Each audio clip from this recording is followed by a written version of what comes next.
Hello. Science class में आपका बहुत बहुत स्वागत है। देखो भाई, स्वागत तो हम कर रहे हैं और आप नाम भी ऊपर देख रहे हैं। चैप्टर का नाम है प्रकाश का परावर्तन एवं अपवर्तन। यहाँ पर मैं ये बार बार क्यों लिख रहा हूँ, आपने शॉर्ट वीडियो में भी देखा होगा कि प्रकाश क्या है और परावर्तन क्या है और अपवर्तन क्या है। ये 10th क्लास का टॉपिक है, चैप्टर है। और 10th क्लास में अब तक हमने जो आपके प्रोवाइड कराई ये वीडियो, वो मैंने अपने हैंड राइटिंग में लिख करके आपको वीडियो प्रोवाइड कराई है। तो जो आपको वीडियो मिल रही है उसमें तो नोट्स बना ही लेंगे, कोई दिक्कत ही नहीं है। और पूरे नोट्स आपको मिल रहे होंगे, प्लेलिस्ट में जाएं, चैप्टर नंबर 10 पढ़ा है, उसमें कर लेंगे, समझ लेंगे। नहीं तो कमेंट में लिख देंगे कि ये चीज़ समझ में हमारे नहीं आ रही है। और उसमें मैंने प्रत्येक एग्जाम्पल को करवाया, प्रत्येक जो इसके पार्ट के अंतर्गत जो क्वेश्चन आते हैं उनको सबको करवा दिया है। और जो अभ्यास के अंदर क्वेश्चन आते हैं एक एक क्वेश्चन को उसके अंदर करा दिया है। अब बात आती है कि हम अब क्या करें, मतलब आपके मन में आते तो फिर हम क्या करें। देखो, यहाँ पर जो कंपटीशन के सवाल आते हैं, कंपटीशन जो आ रहा है चाहे किसी भी भर्ती का आ रहा है, उसमें एनसीईआरटी को बहुत जोर दिया जाता है। तो देखो मेरे पास एनसीईआरटी की बुक है, अब ये दो बुक हैं एनसीईआरटी की, इस तरह से दिखाई दे रही होंगी, 10th क्लास की हैं दोनों। ये ओल्ड बुक है, ये न्यू बुक है। तो बहुत ज़्यादा सस्ती में, यूपी बोर्ड के लिए बहुत ज़्यादा सस्ती बुक है। और ये मैं आपको अब इनसे ही पढ़ाऊंगा। किस तरह से पढ़ेंगे हम, ये बहुत सस्ती है, लगभग 68 रुपए की है। ये 68 की है, 68 की। ये ओल्ड है, इसमें चैप्टर नंबर 10 है ये वाला, और इसमें चैप्टर नंबर 9 है। तो मैं न्यू बुक से पढ़ाऊँ या ओल्ड बुक से पढ़ाऊँ, बात तो एक ही हुई, चैप्टर वाइज लाइन वाइज। तो हम हर लाइन को अब समझेंगे अच्छे से, हर लाइन को मैं समझाऊंगा, वो भी किताब से, बुक से पढ़ूंगा। और वहां आप देखें, या तो ये किताब ले लें, अगर नहीं ले पाएंगे तो फिर ये मैं आपको लाइन बाय लाइन आप वीडियो को अच्छे से समझें और देखें। देखो, शॉर्ट वीडियो में छोटी छोटी चीज़ों को मैं समझाता रहूँगा और लॉन्ग वीडियो में भी समझाऊंगा। कोई चीज़ आपके समझ में नहीं आ रही है उसको आप लिखेंगे कि ये चीज़ हमारे समझ में नहीं आ रही है, और आप मेरे साथ रहिएगा। नंबर बहुत ही प्यारे मिलेंगे, 10th साइंस में हो या गणित में हो, बहुत ही प्यारे नंबर मिलेंगे आपको। और घबराने की बिल्कुल भी आवश्यकता नहीं है। बस ये है कि शब्द आप यदि बताएंगे कि ये चीज़ क्या है, ये हमारे समझ में नहीं आ रही है, तो फिर गारंटी मेरी ये है कि मैं वो आपको अब समझाऊंगा। मैं लाइन बाई लाइन एनसीईआरटी को पढ़ाऊंगा। एनसीईआरटी की बुक है दोनों, ये वाली जो मैंने आपको दिखाई थी। तो एनसीईआरटी की बुक से हम पढ़ेंगे। अब इससे पहले मैंने चैप्टर जब स्टार्ट किया है ये वाला, तो आपको छोटे छोटे टॉपिक्स के रूप में ये चीज़ें मुझसे मिलती जाएंगी और आप लगातार मेरे साथ बनिएगा, फिर बहुत मजे आएंगे। देखो, चैप्टर का जो नाम था वो है प्रकाश। प्रकाश कैसे पता चलता है कि ये प्रकाश है। अगर प्रकाश ना होगा तो क्या होगा, अगर प्रकाश ना होगा तो क्या होगा, भाई अंधेरा ही अंधेरा होगा। जैसे आज बारिश हो रही है, बादल छा गए, तो दिन में ही अंधेरा हो जाता है, वो चीजें हमें दिखाई नहीं दे रही। और रात की तो बात ही अलग है, रात में तो हमें प्रकाश मिलता ही नहीं है, रोशनी मिलती नहीं है, उजाला मिलता ही नहीं है। उजाला करने के साधन मिलते हैं। अगर जिस घर में उजाला करने के साधन नहीं होंगे तो वहां तो सब चीज दिखाई देगी नहीं, कमरे में कुछ भी दिखाई देगा ही नहीं। तो उजाला करने के जो साधन हैं उन्हीं को कहते हैं हम प्रदीप्त स्रोत या दीप्त स्रोत। कौन कौन से साधन है, कौन कौन से इंतजाम करते हैं हम उजाला करने के, रोशनी करने के। देखो, माचिस जलाएंगे, आग जलाएंगे, मोमबत्ती जलाएंगे, दीपक जलाएंगे, लालटेन जलाएंगे, है? और बल्ब जलाएंगे, ट्यूबलाइट जलाएंगे, टॉर्च जलाएंगे। तो ये जितने साधन हैं, जितने इंतजाम हम करते हैं रोशनी करने के, वो ही दीप्त प्रकाश स्रोत कहलाएंगे। और जिनसे हम रोशनी नहीं कर सकते, जैसे पेन, इससे रोशनी कर सकते हैं नहीं ना, तो ये साधन नहीं हुआ, ये अदीप्त प्रकाश के स्रोत कहलाएंगे। जैसे कुर्सी हुई, मेज हुआ, किताब हुई, पेन हुआ, कपड़े हुए, दीवार हुई, ईंट हुई, पत्थर हुए, ये सब क्या है? अदीप्त प्रकाश के स्रोत है। बिल्कुल इसी में से दर्पण भी है। जो दर्पण मैंने कल एक वीडियो बना के आपको डाली थी, जिसमें से मैंने प्रकाश की रोशनी से ऐसे डाली है और वो परावर्तन की घटना हुई है। बताऊंगा परावर्तन भी क्या है अभी। तो ये चैप्टर की समरी को मैं बता देता हूँ, क्या हम इसमें पढ़ने वाले हैं। हम क्या बता रहे थे कि अदीप्त प्रकाश के स्रोत, तो दो बहुत इंपॉर्टेंट पार्ट आते हैं इसमें, एक चांद और एक दर्पण। तो बताओ, दर्पण रोशनी देता है? नहीं देता है ना, बल्कि टॉर्च की रोशनी या किसी चीज की रोशनी जब पड़ जाती है उस पर, तो वो फैला देता है, वही टकरा कर हमारे पास आ जाती है और हम कह देते हैं वाह बड़ी तेज चमक रहा है, वही शीशा बहुत तेज रोशनी दे रहा है, वो बाइक खड़ी है उसमें रोशनी, उसमें सूरज में तो सूरज की लाइट वहां से आ रही है। तो बाइक का जो शीशा होता है वो रोशनी उत्पन्न नहीं कर रहा, बल्कि रोशनी वहां आ रही है और टकरा करके हमारी आंख तक जा रही है। सही है ना?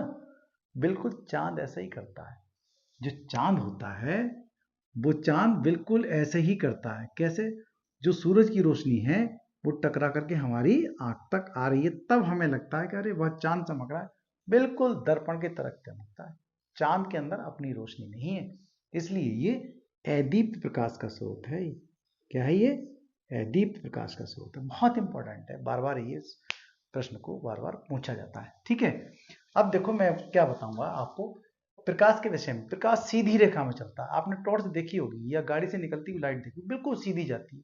प्रकाश की चाल बहुत ज्यादा होती है, 3 × 10⁸ मीटर प्रति सेकंड होती है, बहुत ही तेज चलती है, ध्वनि से ज्यादा तेज चलती है, इससे ज्यादा प्रकाश। और सबसे ज्यादा कहाँ है, किस माध्यम में, कैसी हवा में है या पानी में है, कहाँ? तो निर्वात में प्रकाश की चाल है 3 × 10⁸ मीटर प्रति सेकंड। नोट्स में आपको प्रोवाइड करा दूंगा, यदि आप लिखते हैं तो मैं नोट्स आप प्रोवाइड मिल जाएंगे। ठीक है, कमेंट्स बॉक्स में उसका मैं लिंक दे दूंगा, कहाँ पर है या वीडियो का लिंक दे दूंगा। प्लेलिस्ट में जाइए, चैप्टर नंबर 10 निकालिए, पहला भाग देखिएगा, वहां पर इस सिस्टम से नोट्स आपको मिल जाएंगे और मैं पढ़ाऊंगा, हर एक शब्द को क्लियर करता चलूंगा, कोई भी समस्या नहीं है। वैसे को पढ़ाते नहीं है लोग एनसीईआरटी को लाइन बाय लाइन नहीं पढ़ाते, लेकिन मैं आपको पढ़ाऊंगा, ये गारंटी मैं आपको देता हूँ। ठीक है, अगली बात को हम समझेंगे। प्रकाश की चीजों को आप, भाई प्रकाश नहीं होगा, लाइट नहीं होगी, उजाला नहीं होगा, रोशनी नहीं होगी, तो क्या हम देख पाएंगे? नहीं ना।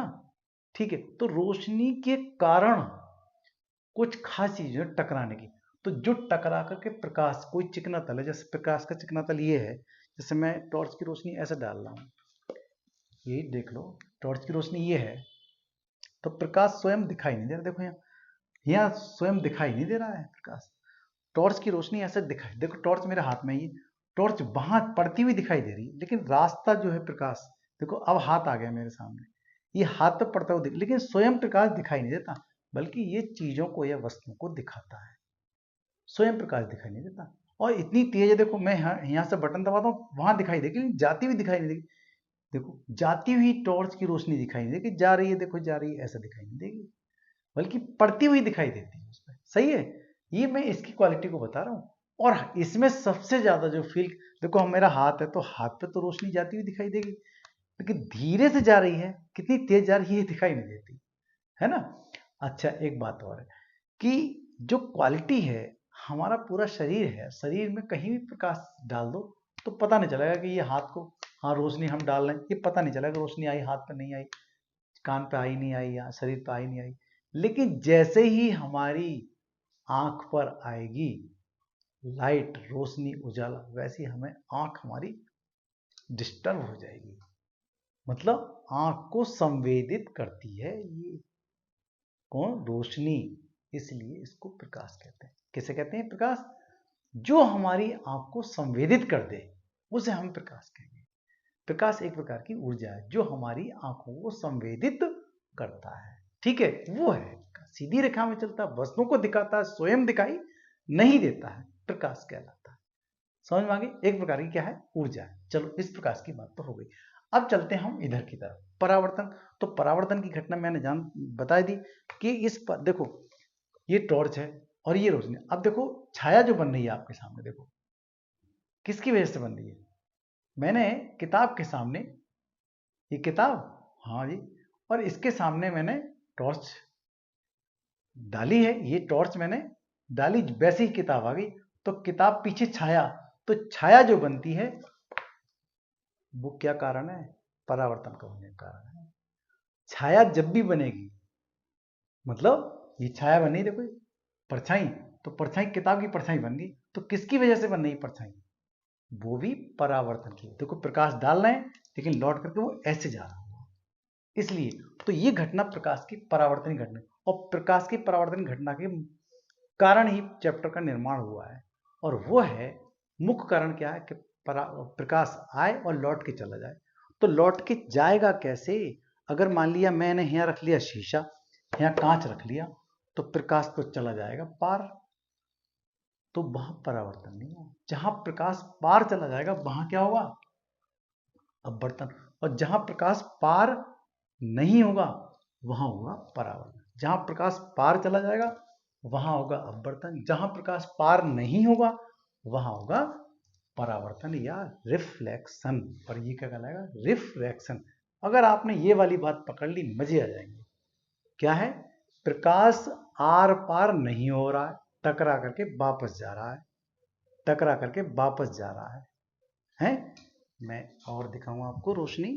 देखो, ये कहने का अर्थ मेरा ये है कि आप जाने कि प्रकाश परावर्तन और अपवर्तन कहाँ कहाँ हो रहा है। अगर ये दो शब्द आपने जान लिए हैं तो कहाँ हो रही घटनाएं ये जान लिए हैं तो बहुत ही मजे की बात है। देखो, तब मैं यहाँ बताने क्या जा रहा हूँ कि मैं बताने जा रहा हूँ कि एनसीईआरटी में हम पढ़ क्या रहे हैं। देखो यहाँ देखो आप, अगर ये टॉर्च की रोशनी आ रही है तो टकरा करके वो वापस जा रही होगी। अगर मुझे यहाँ अंधेरा करना पड़ेगा तब, अब जैसे मैंने उस दिन दिखाया, तो गई तो वापस गई रोशनी। अगर ये वापस नहीं जा रही, सीधी जा रही, इसका मतलब वहां घटना क्या हो रही होगी? अपवर्तन की हो रही होगी। जैसे इस टॉर्च की बात कर रहे हैं, टॉर्च की रोशनी गई ऐसे करके और ये इधर चली गई, ठीक है? तो ये परावर्तन। परावर्तन कहाँ होता है? चिकने पृष्ठ पर, पानी पर दीवार चिकनी होगी, फर्श चिकना होगा, वहां परावर्तन अच्छा होगा, तब रिफ्लेक्ट होगी। तो रिफ्लेक्ट कहाँ बढ़िया होती है? वो होती है दर्पण में। तो दर्पण कौन सा? मिरर, जो घर पे हम आईना देखते हैं, जिस पे चेहरे देखते हैं, वही तो आईना है। तो वहां तो बहुत बढ़िया होता है भाई। तो वो, उसको समझने के लिए मिरर की बात कर रहे हैं हम, वो होता है दर्पण। तो दर्पण में क्या होता है? परावर्तन। ध्यान रखें, मैं इस शब्द को डिफाइन कर रहा हूं, कहां यूज करेंगे, और इस शब्द को बता रहा हूं कहां यूज करेंगे, और पूरा चैप्टर यहां टिका और समाप्त। समझ में आ गया? क्या हुआ? परावर्तन कहां होता है? दर्पण में। तो दर्पण के कौन से दर्पण होते हैं? एक तो जो हम घर पे क्या देखते हैं, शीशा, जिसको शीशा, वो होता है समतल दर्पण, और समतल दर्पण के पीछे पॉलिश होती है। एक दर्पण होता है जैसे चम्मच, चम्मच ऐसे करके, चम्मच का गहरा हिस्सा है ऐसे करके चम्मच देखते हैं, तो उसके पीछे पॉलिश हो जाए तो ये वाला दर्पण कहलाएगा आपका अवतल। और यदि गहराई में हमने पॉलिश कर दी है तो ये दर्पण कहलाएगा उत्तल दर्पण। तो दर्पण पढ़ेंगे हम चैप्टर में, कितने प्रकार के हुए? 1 2 3। ये गोल वाले दर्पण है, ये समतल दर्पण है। वैसे दो कहेंगे कि समतल दर्पण और गोलीय दर्पण। बनते कैसे हैं दर्पण? तो मैं दर्पण का सिस्टम भी आपको बता दूंगा कि दर्पण कैसे बनते हैं। दिखाता हूं अभी। देखो भाई, ये एक कांच है मेरे पास, खाली कांच। देखो आपको अब दिखाई दे जाएगा, ये है खाली कांच। देखो ये दिखाई दे रहा है, खाली कांच। तो इस कांच के इधर वाले भाग पर, इधर उभरे हुए भाग पर अगर हम पॉलिश कर देते हैं ये, तो बन जाता है हमारा अवतल दर्पण। और यदि ये पॉलिश कर दी हमने दबे हुए भाग पर, इस पर, तो बन जाएगा उत्तल दर्पण।